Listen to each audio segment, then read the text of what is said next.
Recent warnings about a recession have President Trump rattled, according to a Republican source talking to the Washington Post. A source tells CNN that while on vacation this week in New Jersey, the president held conference calls with bank CEOs to gauge their thoughts on the economy. As CNN's Pamela Brown now reports, the fears that the president is expressing in private come as he starts to publicly hedge on previous promises to take action on gun control. It's not the gun that pulls the trigger.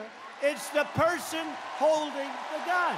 President Trump with a notable shift on possible gun reform legislation following last week's deadly mass shootings in El Paso and Dayton, telling supporters in New Hampshire he will focus on mental illness. Years ago, many cities and states, I remember it so well, closed mental institutions for budgetary reasons. They let those people out onto the street. We're going to have to give major consideration to building new facilities for those in need. We have to do it. While not bringing up expanded background checks, an issue many Republicans object to, but that Trump pledged to pass. Frankly, we need intelligent background checks. A senior administration official telling CNN today that Trump still supports expanding background checks after hinting they may not be necessary in an interview with CNN affiliate WMUR. We're coming up with a plan if we can. Remember this, we have a lot of background checks already. Trump did tout the economy from the stage last night. You have no choice but to vote for me because you're 401ks. So whether you love me or hate me, you got to vote for me. While a booming economy is key to his 2020 re-election strategy. And together we are making America wealthy again. Privately, the president is worrying over a potential economic downturn, calling bank CEOs this week for an assessment of the economy. One Republican telling the Washington Post he's rattled. Meanwhile, sources say the president has suggested the U.S. should buy the island of Greenland from Denmark on multiple occasions, with the White House counsel's office looking into the possibility. The 80% ice-covered island is home to a U.S. military base, important to America's national security defenses. And while Trump isn't the only president who's tried to purchase the island, Harry Truman offered $100 million in gold in 1946. The island's government releasing a statement today saying, quote, Greenland is not for sale. And Jake, these recent discussions in the administration about buying Greenland adds an interesting layer ahead of President Trump's visit to Denmark in just a couple of weeks. Jake? All right. Pamela Brown, thanks so much. Let's talk about the economy. Laura, I want to start with you. A Republican close to the administration told the Washington Post, quote, he thinks that all the people that do this economic forecasting are a bunch of establishment weenies, elites who don't know anything about the real economy, and they're against Trump. So, I mean, that's his view when people come on TV and talk about, you know, the global recession and concerns about whether or not that's going to hit here. Right, but these reports, Politico reported on it this week as well, are from, the experts, people in Wall Street who are concerned about the fact that they think a recession could come as early as next year. So there's all signs pointing towards that, whether it's a manufacturing turn down, whether it's the inverted curve yield that everyone's been talking about this week. And so yesterday during the rally, it was clear that Trump was taking a hard line saying the economy is doing great, that if you want to keep it churning the way it has been, that you have to vote for me because that's the only way, he said that's the only way that it'll keep going.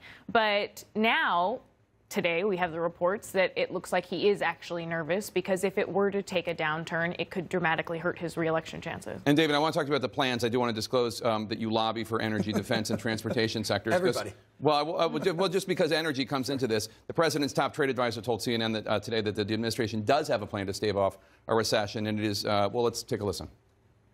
We have a clear economic plan. You may disagree with how the policies work, but tax cuts, deregulation, fair and reciprocal trade, unleashing our energy sector.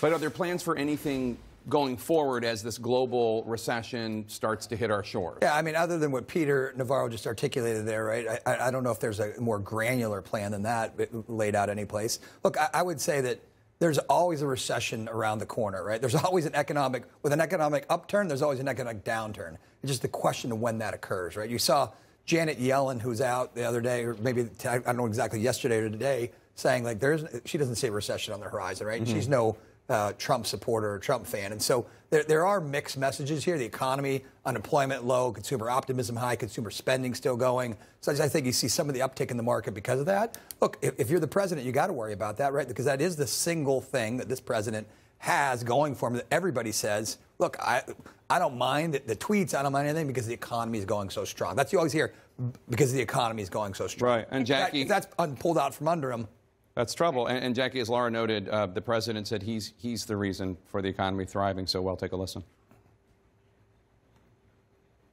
You have no choice but to vote for me because your 401ks, down the tubes, everything's going to be down the tubes. So whether you love me or hate me, you got to vote for me. Now, just as a factual matter, Obama, in his last 29 months, more jobs were created than Trump in his first 29 months. But I haven't really heard Democrats making that argument as aggressively as Trump makes the counter-argument. Details. No, you haven't heard Democrats. Democrats have talked more about who is not benefiting from this current economy. People who've been left behind, perhaps the middle class, people with rising health care costs. Minorities. Minorities. That's who you're hearing Democrats focus more on than perhaps the entire economy. That said, with what Wall Street's doing right now, I don't really want to look at my 401k. Yeah, I'm not going to look at it right now. Let's talk about why Democrats are talking about it not working for people. Because while you have people consumer confidence high, because Trump has been telling us the economy is great, look at GDP, it's growing.